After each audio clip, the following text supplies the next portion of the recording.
ఇరాన్పై Israel దాడులతో తమకు ఎలాంటి సంబంధం లేదని డొనాల్డ్ ట్రంప్ స్పష్టం చేశారు. అణ్వాయుధాల విషయంలో ఇరాన్ మంకుపట్టే ఈ దాడులకు కారణమైందన్నారు ఆయన. అంతేకాదు, ఇరాన్ తమపైకి దాడులు ప్రయత్నిస్తే ప్రతిదాడులు చేసేందుకు అమెరికా సెంట్రల్ కమాండ్ సిద్ధంగా ఉందని ట్రంప్ వ్యాఖ్యానించారు.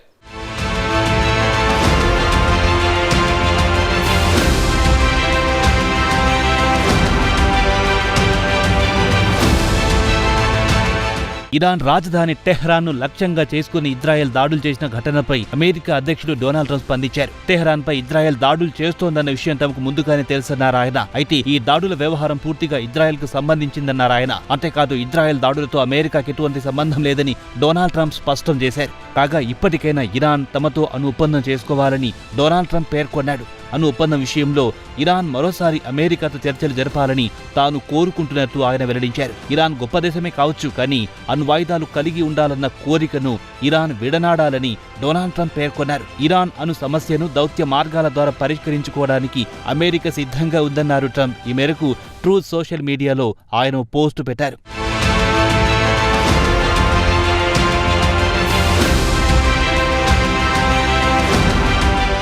ఇజ్రాయెల్ దాడుల విషయమై అమెరికా విదేశాంగ మంత్రి మార్క్ రూబియో కూడా స్పందించారు. దాడులలో అమెరికా ప్రమేయం లేదని ఆయన క్లారిటీ ఇచ్చారు. ఇరాన్పై దాడులు చేయాలన్నది ఇజ్రాయెల్ తీసుకున్న ఏకపక్ష నిర్ణయమన్నారు మార్క్ రూబియో. అయితే అమెరికాను లక్ష్యంగా చేసుకుని ఇరాన్ దాడులు చేస్తే దారుణ ఫలితాలుంటాయని మార్క్ రూబియో హెచ్చరించారు.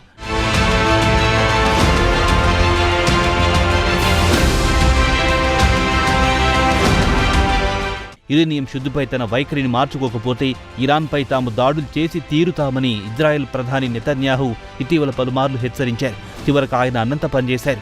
ఆపరేషన్ రైజింగ్ లయన్ పేరుతో ఇరాన్ అణు లక్ష్యాలను ధ్వంసం చేసే దాడులను ప్రారంభించారు. టెహరాన్లో అణు కేంద్రాలపై దాడులు చేసి ఇరాన్ గుండెలపై కొట్టామన్నారు నెతన్యాహు. కాగా ఇజ్రాయెల్ దాడులతో ఇరాన్ తీవ్రంగా నష్టపోయింది. పారామిలిటరీ రివల్యూషనరీ గార్డ్ చీఫ్ హొస్సేని సలామీతో పాటు మిలిటరీ చీఫ్ మహమ్మద్ భాగేరి కూడా చనిపోయారు.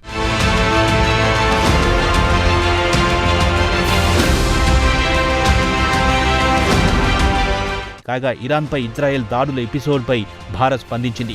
దౌత్యపరమైన మార్గాలతో అణు సమస్యను పరిష్కరించుకోవాలని అటు ఇరాన్కు ఇటు ఇజ్రాయెల్కు భారత్ సూచించింది. పశ్చిమాసియాలో ఉద్రిక్తతలు మరింత తీవ్రతరం కాకుండా ఉభయ దేశాలు చర్యలు చేపట్టాలని భారత్ కోరింది. కాగా ఇటు ఇరాన్ అటు ఇజ్రాయెల్తో తమకు మంచి సంబంధాలున్న విషయాన్ని ఈ సందర్భంగా భారత్ గుర్తు చేసింది.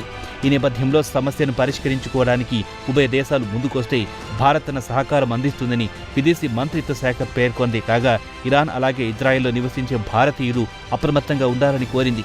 ఏమైనా సమస్య వస్తే అక్కడి భారతీయ రాయబార కార్యాలయాలను సంప్రదించాలని విదేశీ